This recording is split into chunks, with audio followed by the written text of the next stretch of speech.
Y saludamos a esta hora a José Obdulio Gaviria. Él es el director del Centro de Pensamiento Primero Colombia. José Obdulio, gracias por estar aquí nuevamente en Clicracia, el poder de la información. Clic, la democracia, la información, formación para la democracia. Bienvenido.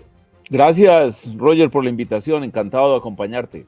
Bueno, se cruza en este momento de nuestra reunión a través de la conexión digital dos elementos bien importantes. Estaba leyendo ahorita en la madrugada una columna suya en la que habla de Benedetti, a quien acabamos de ver, Petro en representación Benedetti del presidente Gustavo Petro, y Eduardo Montealegre, que fue fiscal general de la Nación y va a ser, al parecer, el próximo ministro de Justicia.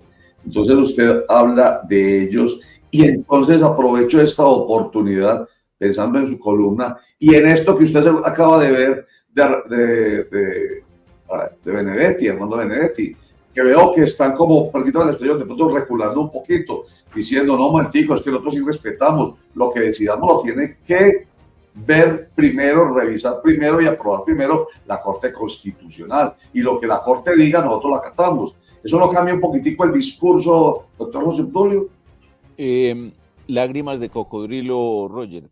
Yo no sé si viste en vivo y en directo, porque se transmitió así, la destitución de Pedro Castillo, presidente constitucional de Perú, cuando dictó un decreto de cierre del Congreso.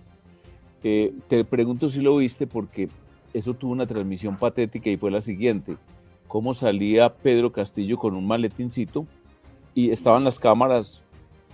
Piensa en tu cámara enfocando el momento y entonces estás, y todo el mundo mirando eso.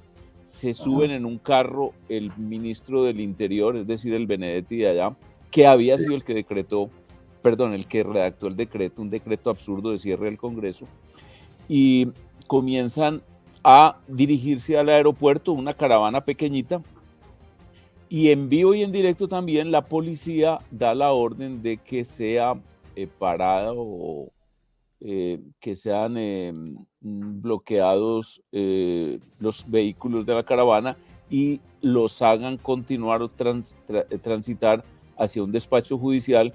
En el despacho judicial los recibe el magistrado. Allá no, los presidentes no tienen los fueros nuestros, entran donde un juez normal con su toga y esto, y prácticamente inmediatamente pasa indagatoria por haber intentado cerrar el Congreso.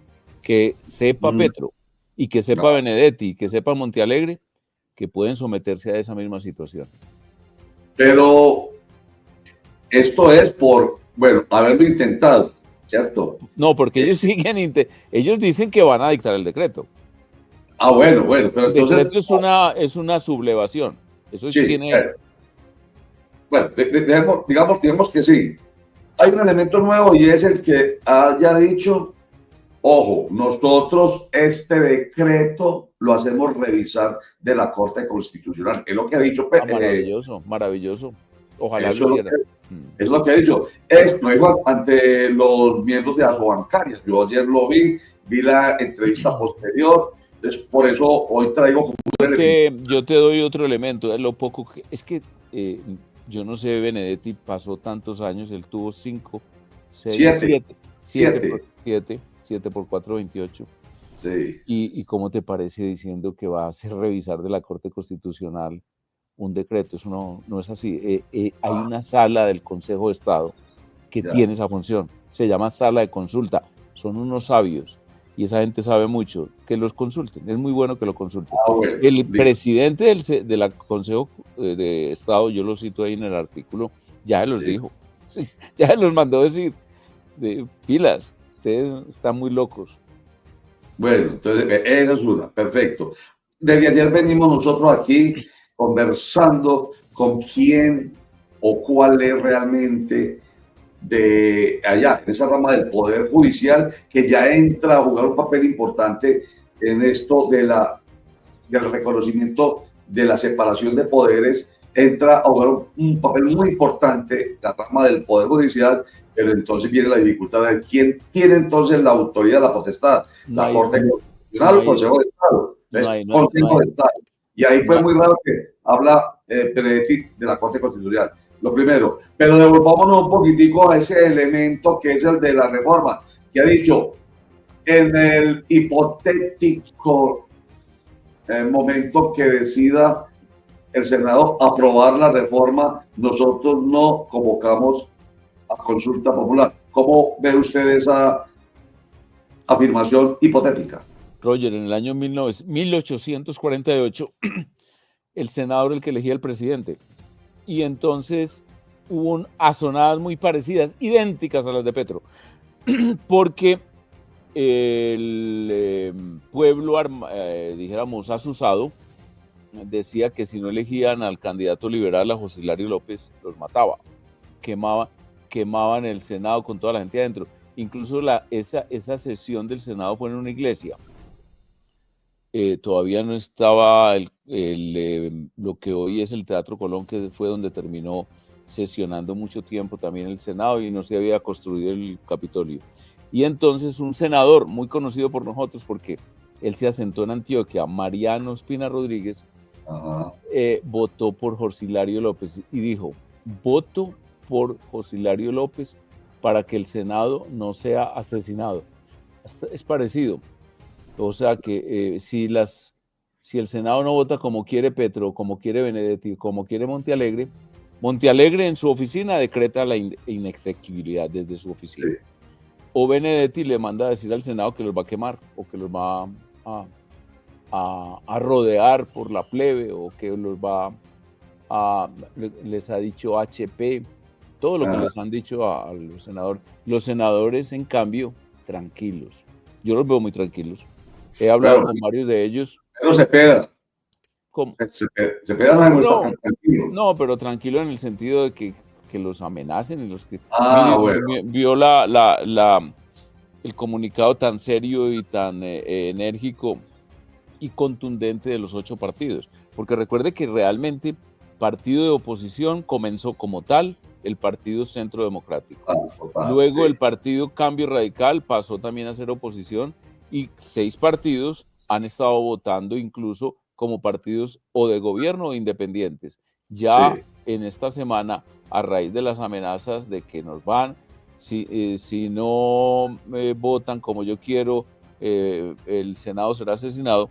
Entonces comenzaron ya a hablar duro y produjeron un documento conjunto de 8 partidos. Bueno, una precisión es la figura de el Senado será asesinado, es una figura retórica de nuestro invitado José Obdulio Gaviria, para que no vaya del presidente Mariano Espina Rodríguez, ¿no? Simplemente... Se devolvió sí, como la puso en ese contexto, no, es el mejor ejemplo para contarlo de hoy, pero no estamos hablando literalmente del asesinato, digámoslo así, sino de tomar una decisión en contra de, y precisamente Montealegre, lo que yo no entiendo a propósito de su artículo del próximo ministro de Justicia, entonces, ¿qué clase de ministro de Justicia? Además, ex fiscal general de la Nación, que tiene que conocer harto nuestro ordenamiento jurídico, no está, ¿qué le pasó? ¿Estuvo en qué circunstancias apoyando esto si realmente entonces no está respondiendo lo que está pasando? La amenaza, por ejemplo, de la convocatoria por decreto de la Consulta Popular, no responde a la Consulta Popular. ¿Qué pasa ahí entonces con ese personaje? Montealegre es el personaje que reúne las condiciones de un gran chiste de los hermanos Marx, de Groucho Marx. Yo tengo estos principios, mírenlos, pero si no les gustan, tengo otros. Está bien bueno. Eso sí está bien buena. Y entonces, qué vaina, hombre, que alguien me salga con eso, uno que está todos los días hablando de principios y valores, y entonces, eso está muy bueno. Entonces, así es una cosa muy delicada, porque y entonces, ¿hacia dónde va? O sea, esto es como una brújula, ¿cierto? Que está buena, ¿cierto? Hasta le está funcionando el imán. Ay, se me dañó, ahora no importa. Sigo navegando. O acuérdate también lo de que los relojes malos, hay 2 momentos en el día en que dan la hora correcta. Sí. ¿Cómo hacía? Está varado el reloj a las 6:10. Sí. A las 6:10 de la mañana da la hora Ah, correcta, a las 6:30 y 10 de la noche, de la tarde también la da correcta. está muy buena. Groucho Marx y uno de los hermanos Groucho Marx, hay que buscar ese episodio y profundizarlo, porque buenísimo, y eso pasa muchísimo. Eso de otra manera visto aquí, cuando se habla mucho, qué pena aquí, permiso, ya que usted menciona que me pareció muy simpático, cuando hablan de la ley, decía, en la costa, que esa ley aquí no pegó. No pegó la ley 80. Exactamente. Inclusive hay otro chiste y uno dice que es un chiste, y a mí un ministro me asegura que eso ocurrió, y es que ¿dónde estaba la ley o el decreto que establecía el 10% que correspondía de comisión a los alcaldes? Y que no lo había podido encontrar. ¿Ese es de quién? Tulio.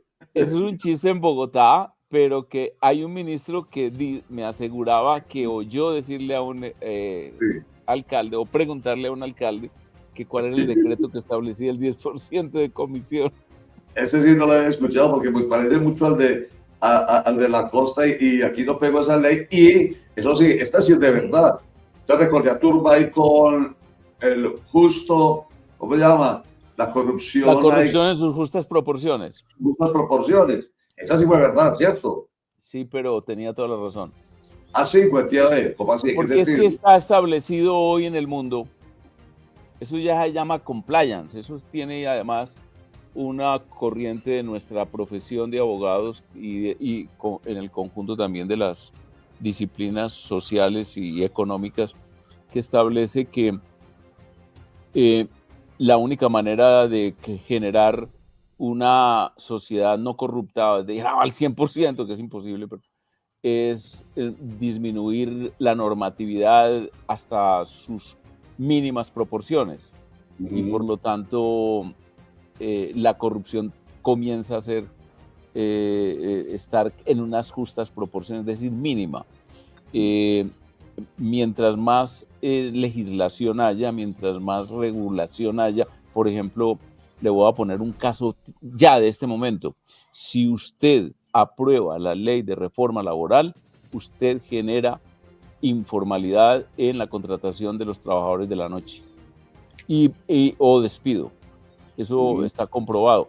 Y entonces, países como Irlanda, por ejemplo, que eran un país muy inflexible, hace 35 años decidió volverse una sociedad muy libre, desde el punto de vista laboral, desde el punto de vista de los impuestos, etcétera, etcétera. Y hoy es el país con el mayor ingreso per cápita de Europa. Es el país más rico de Europa en muchos aspectos. Entonces, la cita de Turbay en el fondo dijo una verdad de apuño y además de perogrullo, y es: mientras más regulada sea una sociedad, mientras menos libertades económicas haya, más corrupción hay. ¿Y sabe cómo lo llaman los economistas liberales? A los empresarios, empresarios prebendarios. Por ejemplo, México. Por ejemplo, Colombia. Por ejemplo, al contrario, el país que más creció en América del Sur en 3 décadas es Chile. Es el país que más liberalizó su economía. Y tenía hasta hace poco, hasta el segundo gobierno de Piñera, un índice de corrupción menor. Era para tratar a profundidad, pero vea usted, hasta el momento de hoy, esto que venía sonándome a chiste, como todo lo otro que hemos venido planteando, se le da aquí el valor, y más a Turbay, que precisamente, hay que decirlo, es una de esas figuras que en toda la historia nuestra, los presidentes, es el que siempre han calificado como un chiste. Entonces, por eso, hasta ese comentario no existe. El chiste es quienes lo han criticado. Yo fui muy crítico de Turbay, porque yo militaba en un partido que le hizo oposición, chiquitico, se llamaba Firmes. Y yo luego tuve oportunidad de conocer a Turbay y hablar muy largo con él, por razones de que el presidente no había llegado y estaba citado o tenía cita el presidente Turbay, entonces yo lo atendía mientras tanto. Y encontré en él un personaje de una inteligencia y de una erudición y de una capacidad de manejo, inteligencia emocional, Roger. Qué importante la inteligencia emocional. Por ejemplo, el señor Petro no tiene ni 5 de inteligencia emocional. 0. Yo la pondría de 0 a 10 le pondría 0. Sí, y en cambio, el presidente Turbay era un hombre además de un don de gentes. Qué bien, eso he oído. Hay un cuento de Borges que se llama Funes el Memorioso y dice que Darío, el emperador, sabía el nombre de sus 285,000 soldados. Entonces yo diría que Turbay se sabía el nombre de sus 3 millones de votantes. Pero la verdad que sí he escuchado de él que era un hombre muy inteligente, la verdad, se ha dicho. O sea, lo han puesto lamentablemente ahí en el pedestal de la caricatura, pero dicen que era realmente inteligente. Perdón que alguien escribió, y para nosotros es muy importante ceder esta, digamos, atención hacia quien escribe, porque sus comentarios son muy valiosos para nosotros. Vamos a ver, dice Edgar. Artículo 3 de la Constitución Política de Colombia: la soberanía reside exclusivamente en el pueblo, del cual emana el poder público. El pueblo la ejerce de manera directa o por representantes. Mecanismos de participación ciudadana, artículos 103 y 104. Se está refiriendo, Edgar, por supuesto, a la consulta popular. Cuando no hay concepto de parte del Congreso, el presidente puede decretar la consulta por decreto. Ya iba a cambiar el tema, se nos quedó Tulio Gaviria, no, ahí está. Ya iba a cambiar el tema, pero hágale usted por favor un comentario a Edgar. Hay 6 vicios de procedimiento en la votación de la consulta popular, ¿cierto? Que es lo que se está demandando por parte del gobierno nacional, que esa votación que se hizo tuvo vicios de procedimiento, violando la ley quinta del 92, que es la del gobierno, la que permite el funcionamiento del Congreso. Los mecanismos de participación no son amenazas. Un comentario para Edgar, por favor. Bueno, pues está bien, no importa, Edgar. La Constitución es norma de normas, artículo 4 de la Constitución Política de Colombia. Bueno, un comentario para Edgar, doctor Zulio. En los estados de derecho hay una separación de poderes. ¿Quién decide si algo es constitucional o inconstitucional, exequible o inexequible, nulo o válido? La rama judicial. Eso le comento. Y la rama judicial, entonces, que es de que ahí hubo trampas, por ejemplo, lo que dice el gobierno. Trampa con todas esas palabrotas que además le endilga sobre todo a la banda, el Senado, una banda. O sea, como que no existiera el Senado, sino que una banda. Bueno, entonces la banda, comillas, los HP, comillas, produjeron un hecho, que en este caso es un acto administrativo, no una ley. ¿Quién decide la validez o invalidez por la vía de la nulidad? El Consejo de Estado. Consejo de Estado, perfecto. Volvemos al principio de la conversación, solo que se hablaba en aquel momento cuando empezamos de la Corte Constitucional, pero José Tulio Gaviria nos la precisa. No es, ayer hablábamos de esto, no es la jurisdicción constitucional con su alto tribunal, que es la Corte Constitucional, sino la jurisdicción de lo contencioso administrativo con su alto tribunal, que es el Consejo de Estado. Bueno, ahora perdón, Roger, ahora si se va a consultar, que también se puede consultar, se consulta a la sala de consulta del Consejo de Estado. Sí, y digamos lo siguiente, hay decretos que van a la Corte Constitucional. Te pongo esa cascarita, Roger. ¿Cuáles? ¿Cuáles? Los decretos legislativos.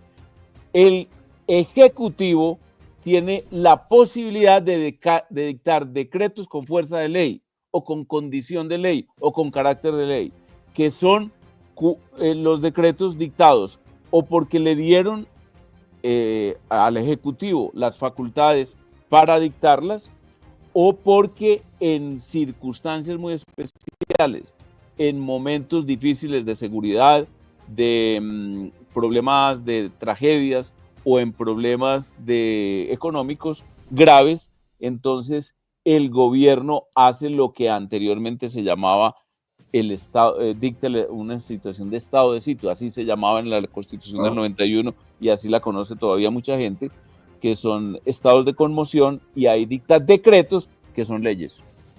Por eso van a la Corte Constitucional. Perfecto. Además, también otra, para que hay algunas leyes que antes de su de entrada en vigencia son controladas por la Corte Constitucional, por ejemplo, las leyes estatutarias. Control previo de constitucionalidad. Ajá, qué bueno. Vea, mejor dicho, esto va a dar para que hagamos un programa con usted más extenso para que haya entrega de esta información, que es la que nos permite precisamente, y ahí, cuando hablamos de clicracia, el poder de la información, la democracia y la información, formación para la democracia, venga, que es que hay que tener en claro cómo es objetivamente, no desde el punto de vista de José Tulio Gaviria, ni desde el punto de vista de Roger Vélez, ni desde el punto de vista de Edgar. Gracias, Edgar, por escribirnos. No, desde el punto de vista objetivo de la norma, que es lo que le está planteando. Y además, lo interesante de Edgar es que lo dice racionalmente, o sea, yo no lo comparto, pero lo dice sin gritos y sin ponerle a uno ahí todos esos memes, ¿cómo es que llaman los cositos esos que le ponen o las palabrotas sin decirlas? El emoticón, el grito. Sí. Pero mire usted, excelente, gracias que lo diga. Nos dicho, yo creo que vamos a dejar el tema que teníamos para después, que es un tema que tiene que ver con la jurisdicción. Mentira, pero lo comentamos rápidamente, porque enseguida viene otro invitado y hasta lo metemos en la conversación. La jurisdicción indígena en medio de nuestro ordenamiento jurídico. Pero venga, mire como lo ha dicho Edgar, simplemente escribe lo que para él es objetivo desde el punto de vista de la Constitución Política de Colombia. Mire que se refiere a los artículos y dice, señores, así es, y no grita. Felicitaciones. Qué bueno que lo reconozca usted, don Julio. Perdón que Javier, bien pueda. Es que quería hacerle sobre este tema, ya que tenemos aquí al doctor José Tulio, a quien saludo efusivamente. Encantado de saludarte. Que me hable un poco sobre el concepto que en algún momento manejaron ustedes durante el gobierno del expresidente Álvaro Uribe Vélez, del estado de opinión, porque a veces no sé si se malinterpretó o qué, pero ¿qué era lo que ustedes en su momento querían plantearle a los colombianos sobre esa situación, doctor José Tulio? Hay dos maneras de escribir estado con E minúscula y estado con E mayúscula. Formas de estado, entonces usted piensa en democrático totalitario o piensa incluso en republicano monárquico, mixto, etcétera, etcétera. Y sin mayúscula, usted está pensando en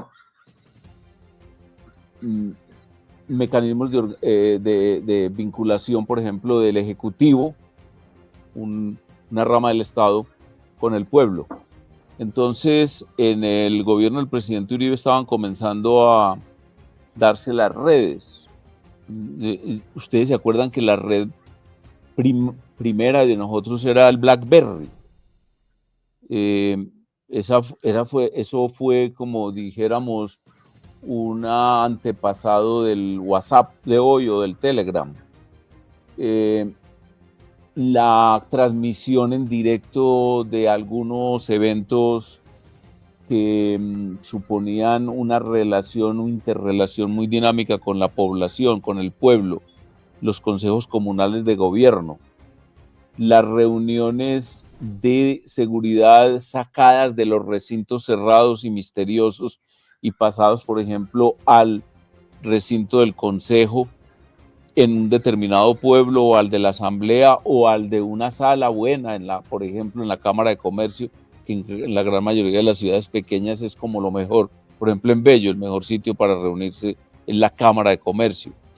Y entonces, un día hablando el presidente Uribe del tema, dijo, hombre, es que la opinión hay que conocerla, hay que oírla. Debe haber un estado de opinión y que tenga muchos elementos también de lo que después se llamó en la televisión, esos programas que ahora son continuos y permanentes, ¿cómo es que llaman? Como realities. Realities. ¿Cierto? Pero no puede haber un aislamiento del presidente. Es que mira, yo no conocía la Casa de Nariño, Roger, cuando yo llegué a la Casa de Nariño. Yo no la conocía. Y yo me había visto, yo metido en el Instituto de Estudios Liberales y andando con senadores, representantes. No conocía. Pues yo traté a Pastrana por ahí como de saludo, o a Samper, porque nosotros fuimos compañeros de acción política en el Partido Liberal, en el movimiento que él encabezaba, que se llamaba Poder Popular, donde estaban Serpa, Uribe, Carlos Holmes, Fernando Botero, una cosa pues que terminó muy mal. Y entonces la Casa de Nariño, a mí, por ejemplo, yo tenía la oficina como decía, en el primer piso, debajo de la de Uribe. Y cuando fui a subirla, me llamó la secretaria Beatriz Londoño, me llamaba, que si podía, que el presidente me necesitaba un minutico, digamos en agosto, y todavía no sabía uno si decirle a Álvaro presidente o cómo tratarlo, con ese cambio que da pues la investidura. Y entonces me paró un soldado ahí y yo no podía subir, entonces yo me volví a mi oficina a escribir, y ¿qué, José Obdulio, que por favor, que es urgente? Y dije, no, dígale al soldado que me deje pasar. Ya no podía entrar, y eso se volvió la casa más visitada del país. Yo no sé, Roger, si fuiste. Sí, claro. Allá. Nosotros estuvimos allá porque lo invitó el presidente. Cuando fueron con César Pérez, Fernando, sí, que él hizo un grupo y era además una situación. Hablar con el presidente se volvió una cosa muy factible, porque en los consejos comunales, claro, con dificultades de seguridad, pero de todas maneras siempre dentro de la personalidad.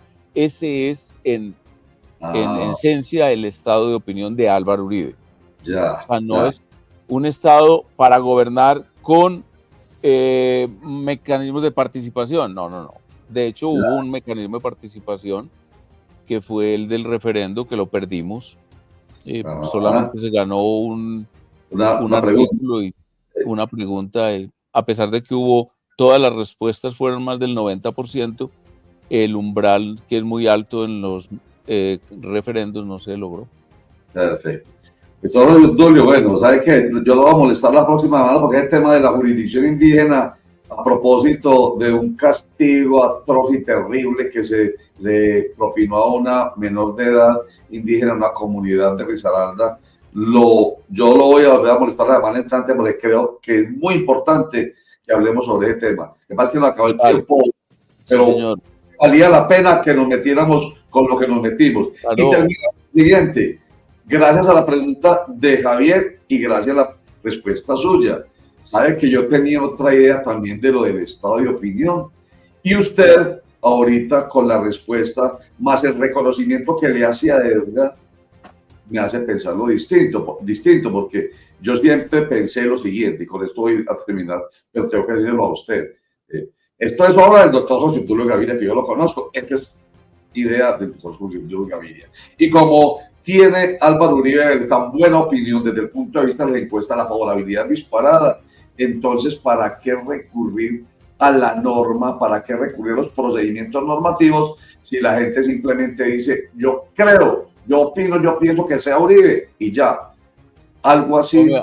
Acuérdese, Roger, que nosotros perdimos el referendo en buena parte por errores del director de la jurídica de la presidencia, que el sábado elevó en 1.100.000 el censo electoral, y por lo tanto el umbral se subió, y por eso se perdió todas las preguntas, se perdieron por eso. El presidente no hizo un solo movimiento para negar que habíamos perdido.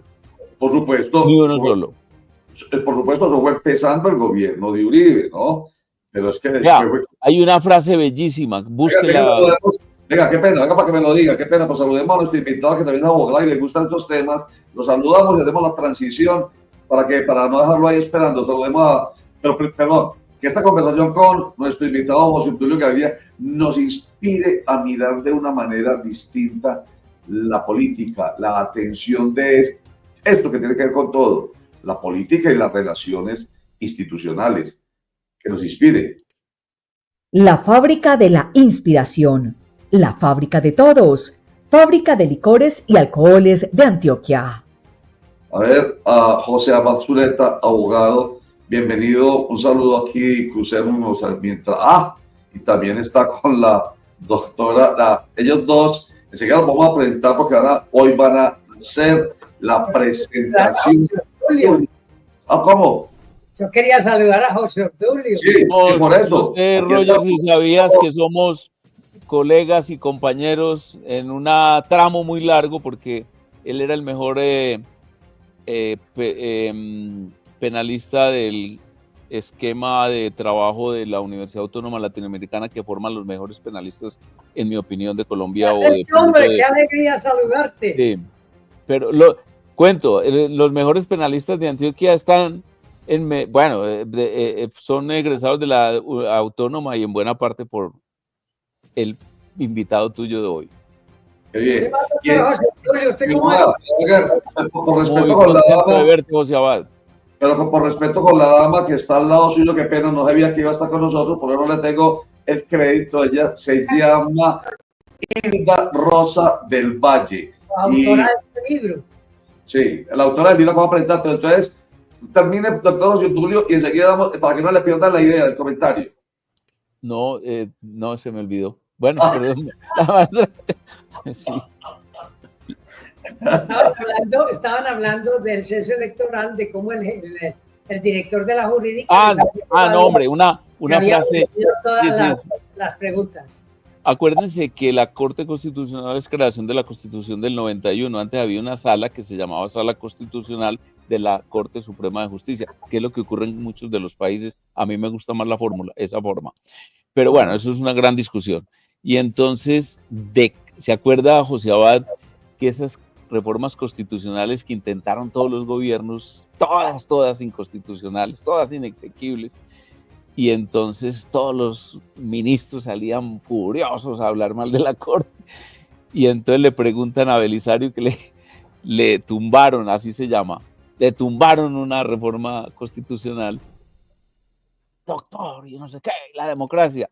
Y dijo, no, la apoteosis de la democracia, la separación de poderes es la mejor fórmula que ha inventado la humanidad para resolver los problemas.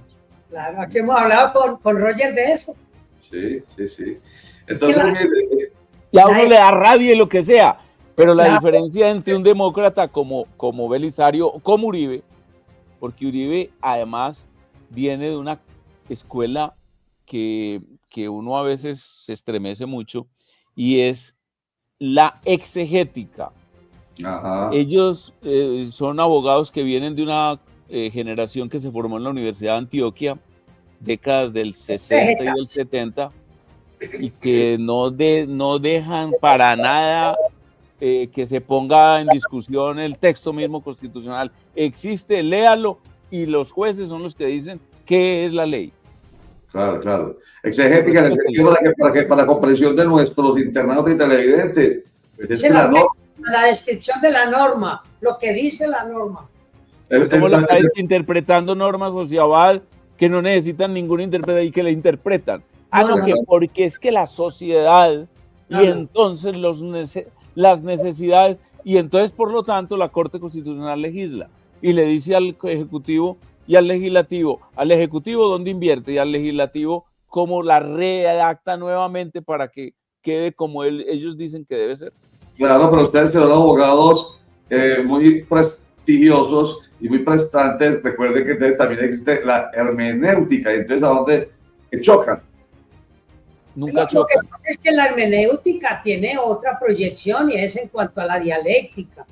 pero la exégesis es una escuela, y eso depende también de dónde se bebe la información. Pero en la hermenéutica también hay cabida, interpretaciones para el debate, pero frente a la aplicación, la hermenéutica tiene una trayectoria histórica muy importante. Perfecto, muy bien. Entonces, último comentario del doctor Tulio. Lo que yo le estaba diciendo que se me olvidó es que recuerda que el referendo de Álvaro Uribe Vélez como presidente de la República fue empezando, pero es que la opinión, porque recuerda que empezando Álvaro Uribe Vélez era, perdóneme la expresión, era un aparecido en la política nacional, porque él había sido gobernador de Antioquia y nadie daba un peso para Álvaro Uribe como presidente de la República, tanto que empezó con un 2%, recuerdo yo que eso fue muy llamativo, frente a un hombre que tenía toda la tradición política nacional que era Horacio Serpa Uribe, y de repente ¡pum!, se le dispara a Uribe con su propuesta de seguridad democrática en una coyuntura especial que es en Italia como Uribe, pero empezó como un desconocido. Yo creo que hasta por eso no le funcionó el referendo, pero después se pegó la disparada que ya la gente, ahí es cuando yo pensé que el estado de opinión tenía mucho que ver con aprovechemos esta coyuntura especial de que este hombre se disparó en la opinión de la gente. Era en ese sentido que usted está viendo el comentario. En lo único que discrepo es que es de repente. Yo lo que sí te acepto es que sea lentamente. El mejor texto legal del mundo, creo yo, es el Código de Bello, no porque sea muy original de Bello, porque eso es también realmente tomado de la legislación francesa, pero es una belleza de redacción. Y ahí, acuérdese, José Abad, una frase bellísima: lento e imperceptible retiro de las aguas. Entonces yo te lo digo, Roger, el crecimiento lento e imperceptivo, pero arrollador. No, lento sí, pero la aparición sí fue. Es que yo lo digo, el periodista que estábamos siguiendo ahí, oiga, Álvaro Uribe Vélez, 2%, por Dios, de favorabilidad, ¿cierto? ¿Recuerdan? Sí, cuando, sí. Bueno, digamos que después se va dando lo otro, listo, lo lento, pero lo que le digo es que seguro apareció de todas maneras y rompió, fue como en términos de hoy, fue disruptivo. Eso es lo que pasó. Bueno, en fin, José Tulio Gaviria, muchas gracias. Le digo que vamos a... Y doctora, la felicito por su libro, por solo hecho de producirlo. Y espero que pues, José Tulio. No, pero es que aquí tenemos toda la biblioteca que hemos producido nosotros. Es que, ¿qué le pasa, hombre? Vea, aquí hay mucho que ver. Adelante. José Tulio, me alegra saludarte, hombre. Igualmente. Muchas gracias, doctor José Tulio Gaviria. Más vale quedamos en deuda con lo de jurisdicción indígena, por favor. Sí, señor. Dígale a José Abad que nos acompañe ese día, porque me interesa compartir o discutir si tiene una posición. Yo creo que, bueno, compartimos cosas, discutimos otras. Sí. Pero de eso se trata, porque el objetivo es la cultura política, y en eso acompaño a José Tulio y a Roger. Hay que generar cultura política. Así es. Muy bien. Buenas tardes, José. Hasta luego. Bueno, muy bien, muchas gracias.